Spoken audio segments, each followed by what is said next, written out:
Welcome to the Pinckney Whitener log cabin. It was donated to Hart Square by Jeb Jenkins in 1987. It's a mid-1800 log structure. It's located on the 1886 Yoder map of Catawba County. It's located 1 mile west of Mountain View School, only about 12 miles from Hart Square. Actually, I could see from the roof, I could see Hog Hill where Hart Square actually is. As we walk inside, pottery expert Alan Huffman will talk about the different types of pottery that was noted at that time. And downstairs you'll see an example of almost all the potters of the 19th and 20th century that potted in this local area. Upstairs there are a number of local potters that are still turning pottery that you can visit as you go upstairs. Hello, I'm Alan Huffman, and I usually volunteer as the host of the Pottery Museum. And for the last 20+ years, Bob Hart has used it to display the pottery made in this area. Catawba Valley Alkaline Glaze pottery is a type of pottery pretty unique in the U.S. history. This pottery was made in Catawba, Lincoln, and a little bit in Burke County, starting in the early 19th century by the settlers here, who were mostly of German ancestry.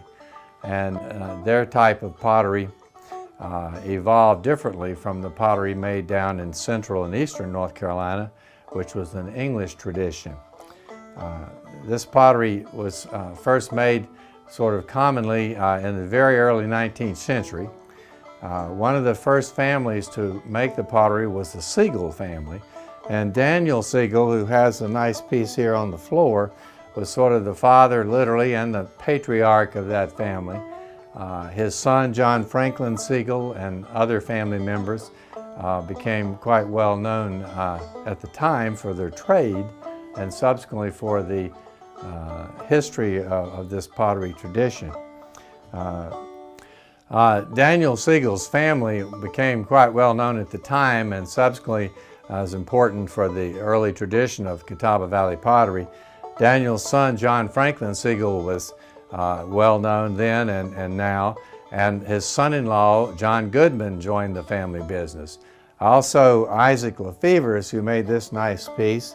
Isaac Lefevers, unfortunately, unlike his family, was unable to make pottery after the Civil War because he died in Maryland in a prison camp as a war casualty. The family, though, continued making pottery up through the late 19th century. Another prominent family at that time, 1820s and 30s, was the Hartzow family, or Hartzog is the German pronunciation, I guess. And their family continued to make pottery right up into the 20th century. A number of other potters are represented here. The Thomas Ritchie from that family that started after the Civil War. His son Luther Seth Ritchie was still making pottery in the 1930s and had a young man who worked and learned from him named Berlin Craig, who we may hear more about later. All of this pottery from the early 19th century, you look at it, is mostly very round, or bulbous is the phrase that collectors and potters like to use, because it was designed to hold as much food or liquid as possible with the smallest amount of clay being needed. And the clay was unique to this area in that it came from Lincoln County, from the South Fork of the Catawba River. The potters here learned to dig the clay, to age it, to work it, and then with the introduction of the alkaline glaze, probably from South Carolina, they used the local clay, wood ash, sometimes iron, and got the very characteristic brown and dark streaks and the greenish color often on the pieces. This large piece here from the late 19th century from Henry Havner has some of the glass run decorations. And you might see that there's some little blue streaks in there, which comes from a chemical short name is rutile effect. And this was unique to the clay of the Catawba Valley, South Fork River. Other members from these times, the 19th century, the Weavers, and the Hilton family. The Hiltons were located in the area what's now Probst Crossroads and Highway 10, and they started in the South Catawba County, late 19th century, and by the 1920s had a major pottery operation at Probst Crossroads, and that continued up into the 30s. Into the 19th century, particularly after the Civil War, pottery became essential to any household because this was still a very rural area and not many people could go buy china or other ceramics, porcelain at the store because there weren't any stores. Well, now we're getting into more of the 19th century pottery that was used every day in a household. There's a couple pieces here that are older, pre-Civil War, like this John Franklin Seagull that's very round, and then you start seeing the straighter side pieces. And this became common in the late 19th century into the 20th century because people were using it more in the house as opposed to out in the spring house or sitting out in a barn or something. And as things got more utilized in the house, you got more straight walls and smaller pieces. These pieces you could store dried beans or other dried food. Of course, you got pitchers that became quite common because you had to have a pitcher for your milk or your other beverages. This is one interesting little piece of pottery here that looks like it sort of got stepped on and squashed or something, but that was for drink also. If you were driving on a cold night with your horse and buggy, you could have some warm liquid in there, or it could make you feel warm at least. So I guess even in the 19th century, people were driving under the influence. This is a little keg for storing brandy. You could get it in there and then just cork it and put it in a little wooden rack and tilt and pour out some brandy as you needed it. Most people did have plates and things to use on the table. Here's a few examples, but they were very often destroyed with time and use. And what you see mostly of the people have in collections nowadays is larger pieces that got put aside and not broken, and the fancier pieces. Probably for every surviving pitcher you see, there's probably 100 that got broken and thrown away because the ladies used them every day. But plates and bowls and platters were essential.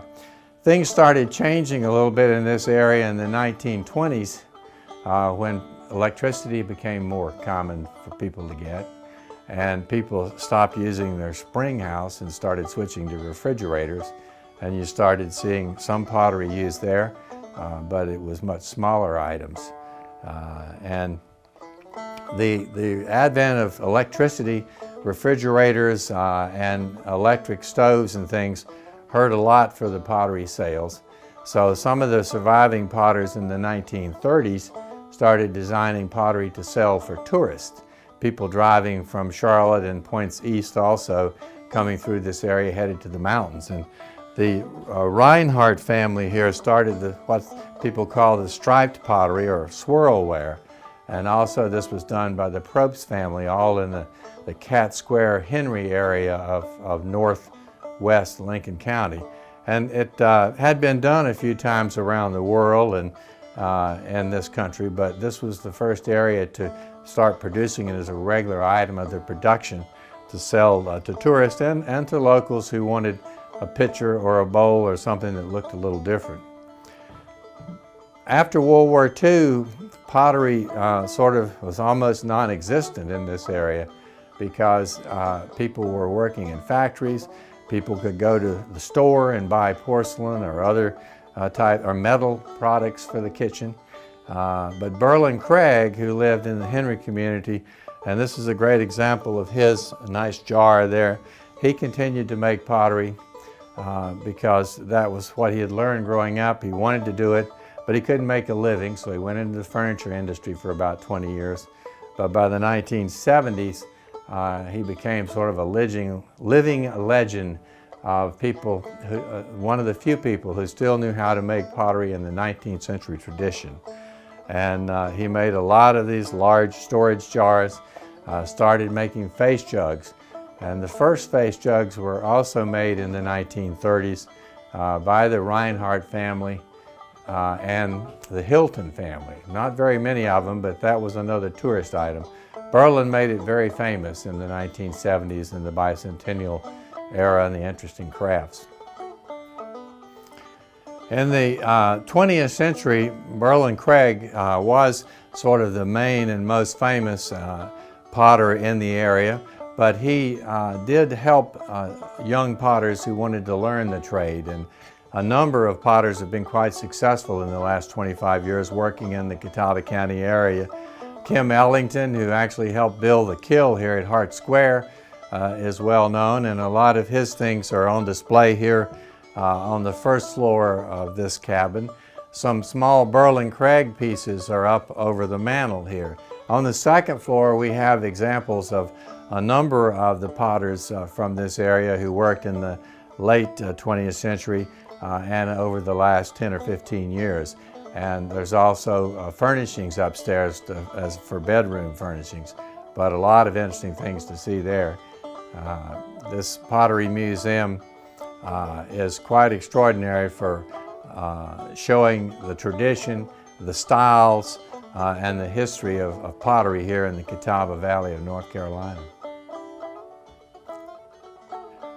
I have volunteered here with Dr. Hart for 25 years, and I would love to see more people coming in October asking me questions about the pottery, because it's one of my main interests outside of family and other personal matters. So please come to Hart Square in October and let's talk pottery.